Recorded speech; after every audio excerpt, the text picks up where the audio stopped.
Alright, so ever since we got this about 2 years ago, there's been a clunking noise whenever you accelerate from a stop, and you can really feel it on the left side.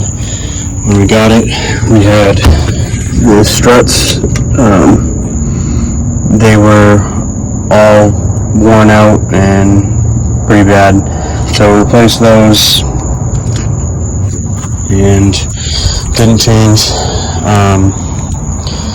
The sway bar link was broken, so replaced that, didn't change. Checked the front end, and the lower ball joints were loose. Got new control arms just to make sure it wasn't the bushings either.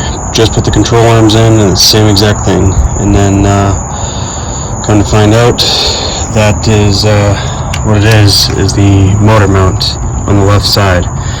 And the way to check that is to put the park brake on and hold the brake, put it in drive, and just give it some gas and then let off, and it will lift up the left side and do it.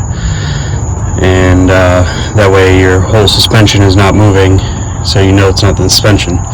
But I was able to put my phone down beside right there and be able to video it, and that's what it was doing. So hopefully that'll help somebody.